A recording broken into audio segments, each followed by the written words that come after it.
Tok Abah. Oh, Tok Abah. Mana pula Tok aku ni? Dekat sini? Tak ada. Kemana pula orang tua ni? Dekat sini pun tak ada.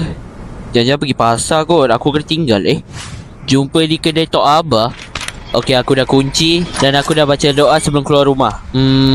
Alhamdulillah, semua dah settle. Sekarang cakap hai dekat Yaya. Macam ni ke rupa je ni?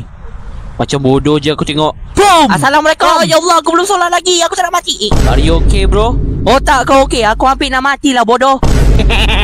Oh, lupa. Waalaikumsalam. Dari mana kau tahu nama aku? Oh, Tok Abah yang beritahu. Kecoh lah orang tua ni. Oh, Tok Abah suruh cakap terima kasih bagi biskut semalam. Sama-sama. Pasti Atok kau suka sangat kan dengan biskut aku? Entahlah, mungkin kot. Tapi I don't care. Okey lah, aku nak pergi kedai Tok Abah ni. Kedai Tok Abah? Ya. Oh, dekat je. Kau belok kanan, lepas tu kau pergi. Shut up you. Tok Abah dah tulis dah dekat kertas ni. Okey, bye. Assalamualaikum. Waalaikumsalam. 1 jam kemudian. Sampai pun aku. Dah sampai pun anak pungut ni. Penatlah Tok Abah. Tiap-tiap hari ke Tok Abah jalan macam ni? Kesian Tok Abah ni kan. Dah lah kejap lagi masuk kubur. Wah, kurang ajarnya kau. By the way, Atok naik motor je. Lagi pun dekat je. What the freak? Orang tua ni. Yang kau suruh aku jalan jauh-jauh tu kenapa, bodoh? Sengaja bagi kau kena langgar dengan lori dekat jalan. Kenapalah aku dapat Atok macam ni?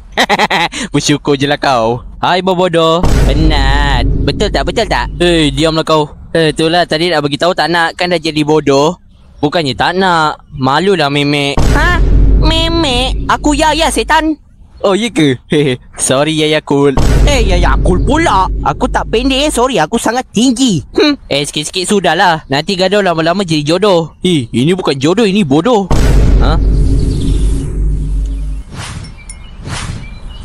Kedai apa pula ni?